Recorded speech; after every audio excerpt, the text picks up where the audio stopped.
ఈ దినం మరి 6వ దినముగా దేవుని సన్నిధికి నడిపించిన దేవునికి వందనాలు తెలియచేస్తూ ప్రభు నామంలో అందరికీ వందనాలు తెలియచేస్తున్నా అండి. దేవుని యొక్క వాక్యాన్ని చదువుకుందాం.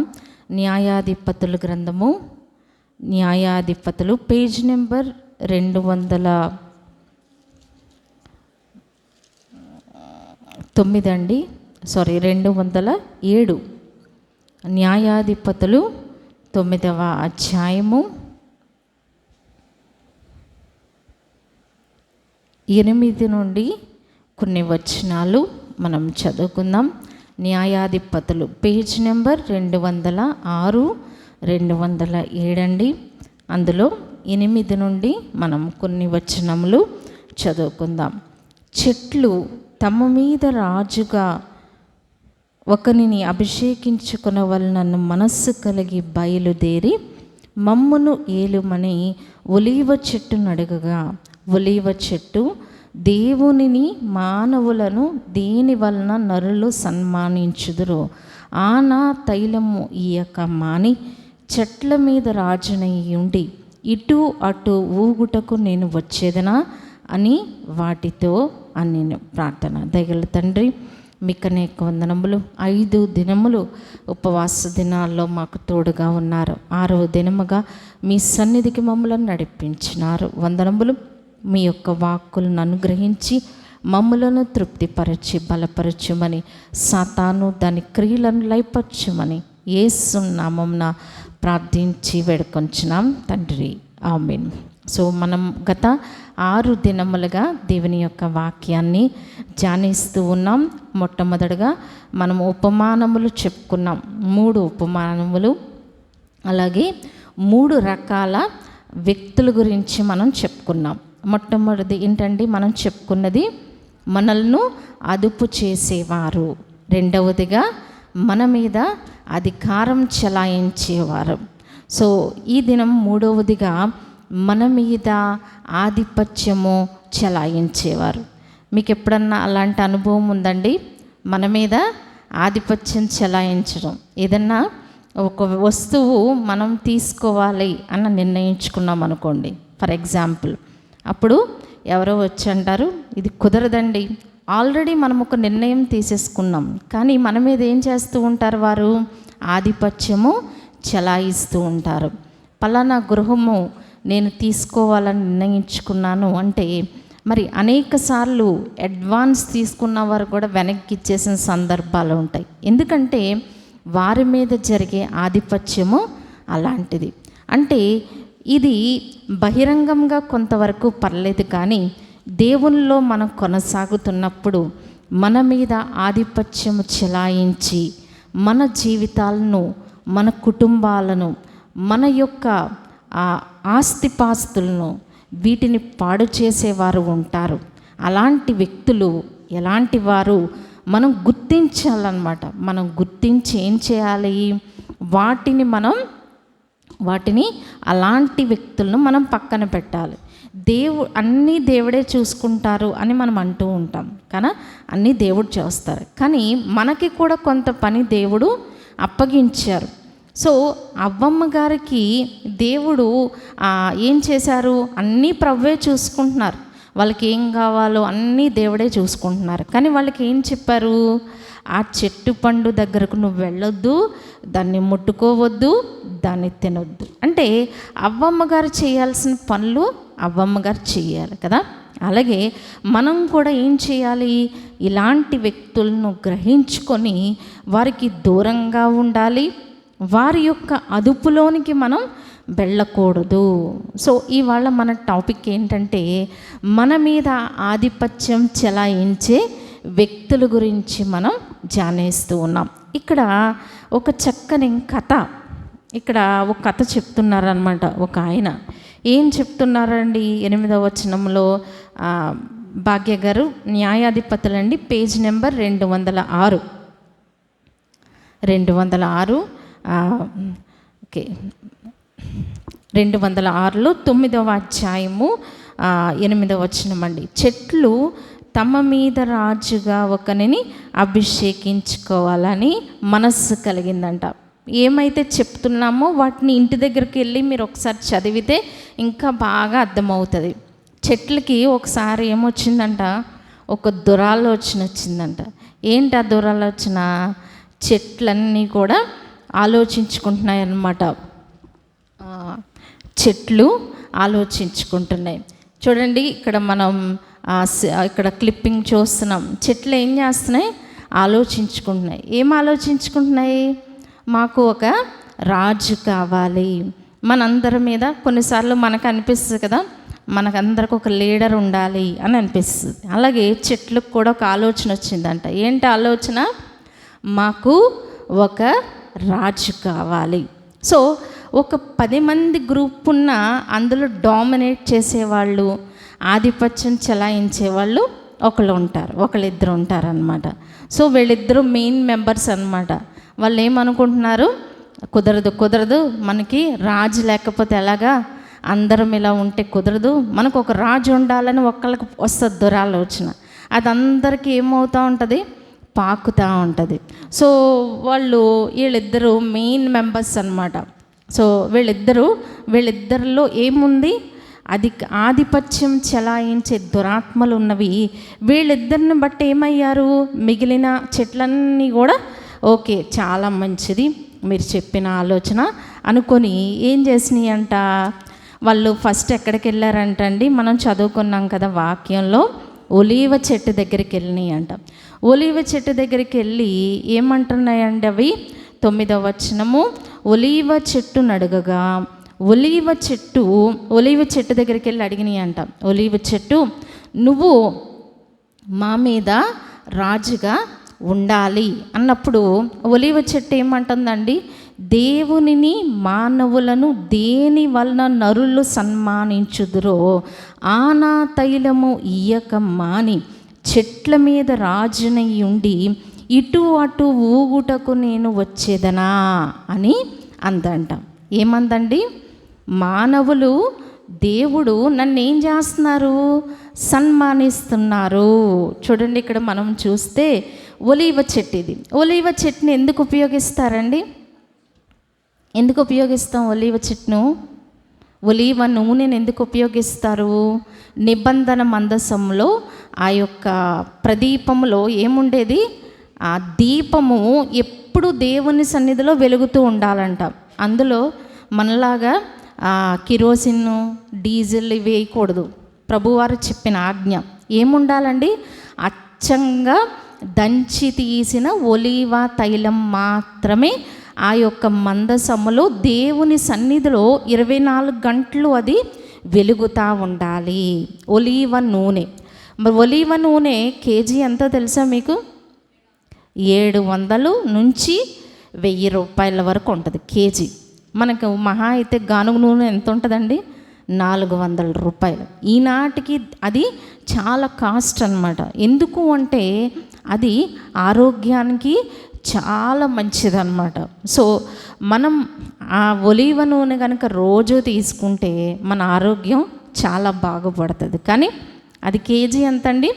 700 నుంచి స్టార్టింగ్ అన్నమాట. సో అంతేకాదు, ముఖమునకు మెరుగునిచ్చే తైలం అని ఉంది. అది రాసుకుంటే ముఖం కూడా చాలా కాంతివంతంగా ఉంటుందని దేవుని యొక్క వాక్యంలో ఉంది. సో ఒలీవ తైలమునుకున్నది చాలా ప్రాముఖ్యం. అంతేకాదు, ఒలీవ నూనె ఇంకా దేనికి ఉపయోగించేవారు బైబిల్ గ్రంథంలో అండి? దేనికి ఉపయోగిస్తారు?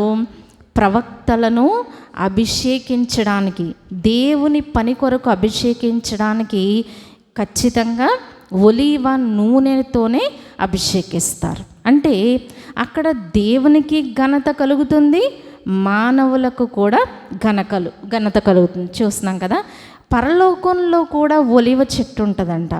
అక్కడి నుంచి కూడా దేవుడు మనల్ని అభిషేకిస్తూ ఉంటారు. సో మరి ఈ ఒలీవ చెట్టు ఏం చెప్తుంది?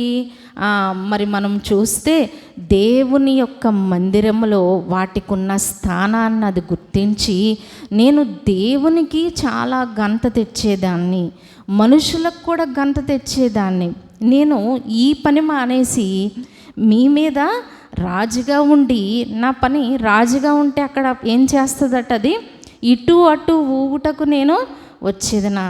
అంటే ఈ రాజుగా ఉంటే ఈ చెట్టుకుండే పని ఏంటంటే ఇంకా ఇటు అటు ఊగడం తప్ప దానికి పని ఏమి ఉండదు. కానీ దేవుని సన్నిధిలో, దేవుని యొక్క మందిరములో, అందుకని దావీదు గారు కూడా ఏమన్నారండి, నా దేవుని మందిరములో నేను పచ్చని ఒలీవ మొక్కవలే ఉన్నాను. అందుకే ఆ ఒలీవ చెట్టు ఇంకా దేనికి గుర్తంటే ఆయుష్కాలానికి గుర్తు అన్నమాట. సో ఎక్కువ సంవత్సరాలు ఒలీవ చెట్టు బ్రతుకుతుంది. అందుకని బిడ్డల గురించి కూడా దేవుడు ఏం వాగ్దానం ఇచ్చారండి, నీ పిల్లలందరూ నీ బల్ల చుట్టూ ఒలీవ మొక్కల వలె ఉంటారు. అంటే ఆరోగ్యంగా ఆయుష్కాలంతో ఉంటారని అర్థం. సో అంటే ఒలీవ చెట్టుకు అంత ప్రాముఖ్యత ఉంది. అది ఎవరు గుర్తించారు? ఒలీవ చెట్టు గుర్తించింది. అందుకే రాజుగా నువ్వు రా అంటే ఏమంది, నేను రాను అందనమాట. సో కాబట్టి చూడండి, దానికి కిరీటం నాకు వద్దు. ఎవరన్నా మనల్ని మాకు లీడర్గా పెట్టుకుంటామంటే మనం కాదంటామండి, కాదను. ఎందుకంటే అది మన అందరికీ చాలా ఇష్టం కదా. ఎవరమైనా సరే మనకు అధికారం ఇస్తాను రండి, మిమ్మల్ని సీట్లో కూర్చోబెడతామంటే ఎవరు కాదంటారండి? ఎవ్వరూ కాదన్నాం కదా. కానీ ఒలీవ చెట్టు వద్దనుకుందన్నమాట.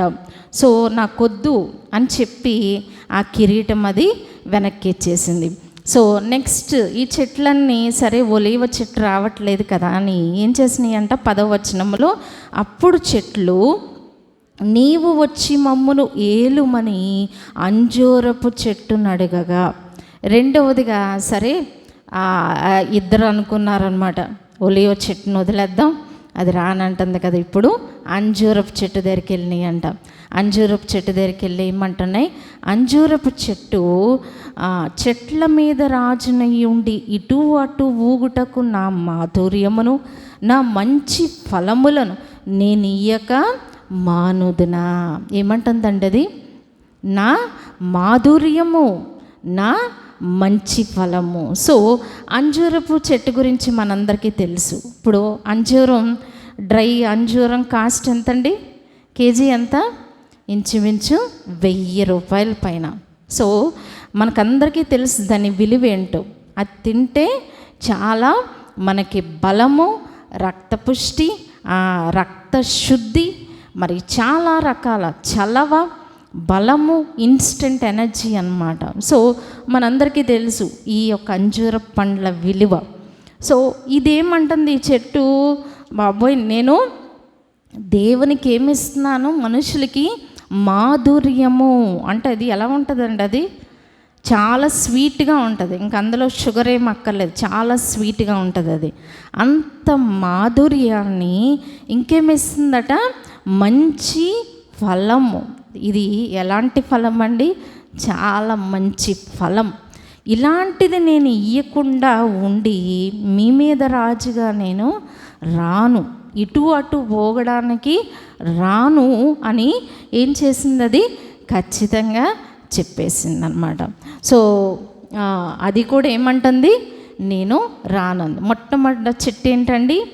ఒలీవ చెట్టు. ఒలీవ చెట్టు ఏమంది, నేను ఏమిస్తున్నాను, దేవుణ్ణి మానవులను సన్మానిస్తున్నాను. సో నెక్స్ట్ అంజూరపు చెట్టు ఏమంటుంది, నా మాధుర్యాన్ని మంచి ఫలాలను నేను ఇవ్వకుండా మీ మీద రాజుగా నేను రానా, పొండని పంపేసిందట. సో వీళ్ళందరూ ఆలోచించుకొని మళ్ళీ ఎక్కడికి వెళ్ళారంటండి, 12వ వచనము, అటు తర్వాత చెట్లు నీవు వచ్చి మమ్మును ఏలుమని ద్రాక్షవల్లి నడుగగా, ద్రాక్షవల్లి దేవుని నీ మానవులను సంతోషపెట్టు, నా ద్రాక్షారసమును నేను ఇయ్యకమ్మా అని చెట్ల మీద రాజునై ఉండి ఇటు అటు ఊగుటకు నేను వచ్చేదనా. చూడండి, అప్పుడు ద్రాక్ష చెట్లు అన్నాయట, ఏమందండి, దేవునిని మానవులను ఏం చేస్తుంది, ద్రాక్ష చెట్టు సంతోషపెడుతుంది. ప్రతి ఆదివారం మనం ఆ ప్రభు యొక్క రక్తానికి గుర్తుగా ద్రాక్షారసాన్ని త్రాగుతూ ఉంటాం. అంతేకాదు, మరి ప్రభువారు స్వయంగా ఆయన దేంతో పోల్చుకున్నారండి, నేను నిజమైన ద్రాక్షవల్లిని, మీరు తీగలు, మీరు నాయందు నేను మీ యందు కూడా నిలిచి ఉండాలి అని ప్రభువే ద్రాక్షవల్లితో పోల్చుకున్నారు. అలాంటి దేవునికి ఘనత తెచ్చి దేవుణ్ణి సంతోషపెట్టే నేను, ద్రాక్ష పళ్ళు ఎంత ఆరోగ్యం అండి. మనం జ్యూస్ తీసుకొని కొన్ని రోజులు తాగితే మనకి చక్కని రక్తపుష్టి కలుగుతుంది. ఈవెన్ ఆ ద్రాక్షలో ఉన్న గ్రేప్ సీడ్ ఆయిల్ అంటారు, అందులో ఉన్న గింజలతో నూనె కూడా తయారు చేస్తారు. అది చాలా ఖరీదైన నూనె, అందులో ఏది కూడా వేస్ట్ కాదు ఆ చిన్ని ద్రాక్ష పండులో. సో అలాంటి ద్రాక్ష చెట్టు ఏమంటుంది, నేను దేవుణ్ణి మానవుని సంతోషపెట్టడం మానేసి మీ మీద రాజుగా వచ్చి నేను ఇటు అటు ఊగుతానా అని అది ప్రశ్న వేసి ఏమంటుంది, నాకు మీరు వద్దు, మీ కిరీటము వద్దు అని చెప్పిందంట. ఇంతవరకు బాగానే ఉంది. ఏ 3 చెట్ల గురించి చెప్పుకున్నామండి?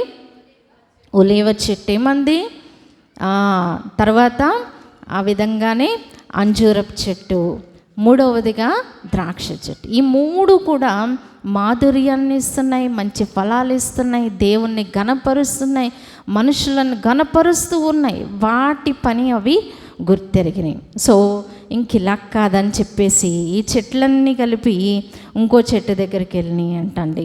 14వ వచనము, అప్పుడు చెట్లన్నీ నీవు వచ్చి మమ్మును ఏలుమని ముండ్ల పొద యొద్ద మనవి చేయగా. ఇంకా చివరికి ఇలా కాదు, ద్రాక్ష చెట్టు రానంటుంది, అంజూరపు చెట్టు రానంటుంది, ఒలీవ చెట్టు రానంటుందని చివరికి ఎక్కడికి వెళ్ళినాయి అంట, అవి ముండ్ల పొద దగ్గరకు వెళ్ళినాయి అంట. అక్కడ ఏం జరిగిందో మనము చూద్దాం. ఈ ముండ్ల పొదలు ఏమన్నాయంటండి, 15వ వచనం, ముండ్ల పొద మీరు నిజముగా నన్ను మీ మీద రాజుగా నియమించుకోరిన ఎడల రండి, నా నీడను ఆశ్రయించుడు, లేదా అగ్ని నాలో నుండి బయలుదేరి లెబానోను దేవదారు చెట్లను కాల్చివేయనని చెట్లతో చెప్పింది. అది దగ్గరకు రాగానే ఏం చేసిందట, నన్ను రాజుగా పెట్టుకోండి. ఒకవేళ పెట్టుకోకపోతే బెదిరేస్తుందన్నమాట. నన్ను పెట్టుకోకపోతే ఏం జరుగుతుంది, నాలో నుండి ముండ్ల పొదను అంటిస్తే ఏమవుతుందండి, మంట టక్కన అంటుకుపోతుంది అనమాట. అంటే నాలో నుండి అగ్ని వచ్చి ఏం చేస్తుంది, మిమ్మల్ని అందరినీ కూడా కాల్చివేస్తుంది. చిన్ని కారు చిచ్చు ఏమవుతుందండి, అడవులు కొన్ని రోజుల పాటు తగలబడిపోతూ ఉంటాయి, అడవులను బట్టి పట్టణాలు తగలబడిపోతూ ఉంటాయి. అంటే ముండ్ల పొద ఎంత డేంజర్. కానీ వీళ్ళు ఎక్కడికి వెళ్ళారు, వీళ్ళందరూ కూడా ముండ్ల పొద దగ్గరికి వెళ్ళారు. వెళ్ళి మా మీద రాజుగా ఉండు అంటే, నన్ను రాజుగా పెట్టుకోకపోతే అదేమంటుంది, ఉంటాను ఉండను అంటలేదు, నన్ను రాజుగా పెట్టుకోవాల్సిందే. పెట్టుకోపోయారా మీ సంగతి ఏంటో నేను చూస్తాను అంటుంది. అంటే ఇది మన నిత్య జీవితంలో జరిగే విషయాలన్నమాట.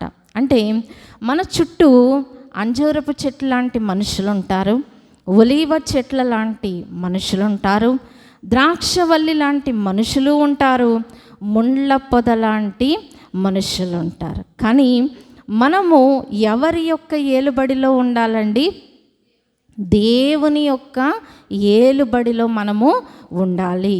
అందుకని ఇదే న్యాయాధిపతుల్లో మనం చూస్తే, న్యాయాధిపతులు 8వ అధ్యాయములో ముందు అధ్యాయములో మనము చూస్తే 23వ వచనములో ఒకసారి చూద్దామండి.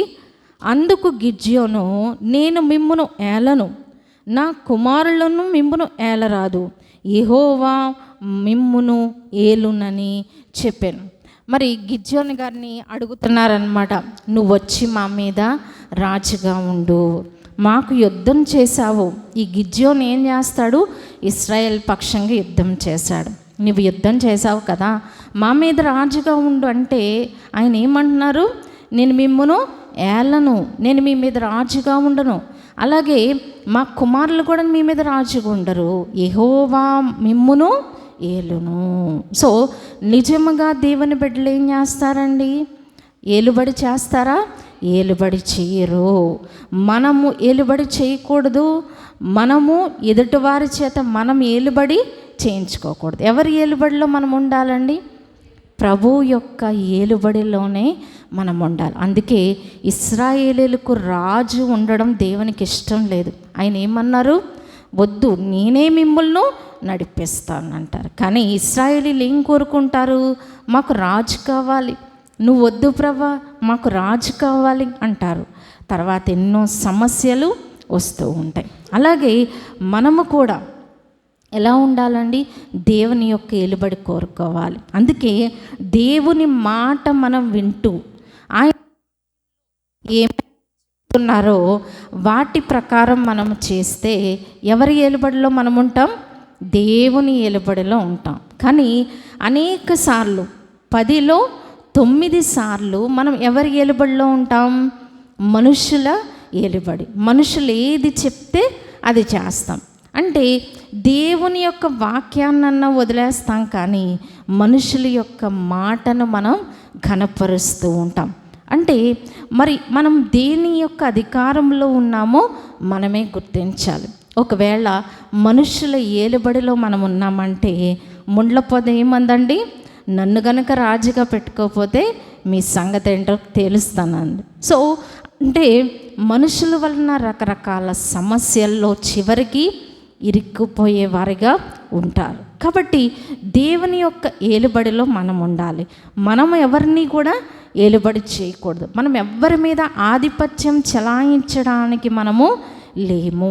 మన కుటుంబాన్ని కూడా మనమందరము ఐక్యతతో ఉండాలి తప్ప ఒకరి మీద ఒకరం ఏలుబడి చేసుకోవడానికి మనకి అధికారము లేదు.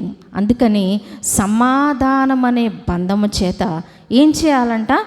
ఆత్మ కలిగించు ఐక్యతను కాపాడుకొనుట యందు శ్రద్ధ కలిగిన వారై.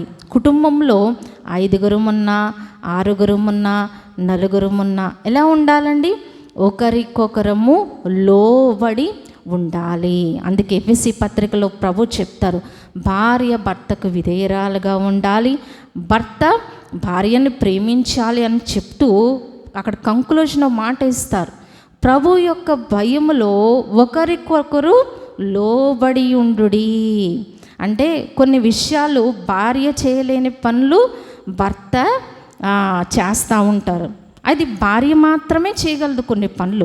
కొన్ని పనులు భర్త మాత్రమే చేయగలరు. భార్య భర్త పనులు, భర్త భార్య పనులు చేయలేరు.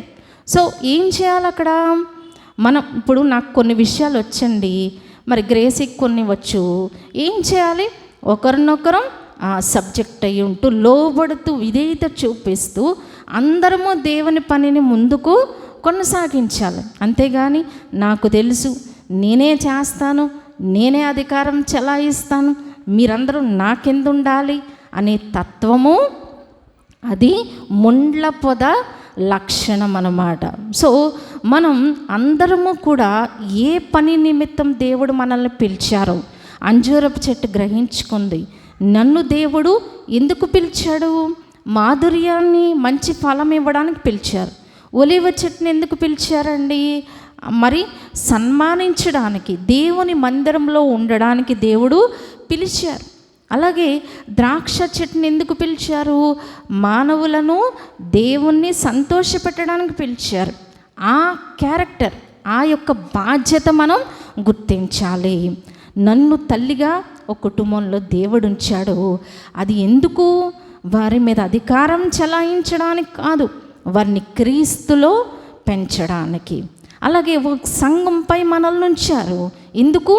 అధికారం చెలాయించడానికి కాదు. ఎలా ఉండాలి? క్రీస్తులోనికి నడిపించడానికి.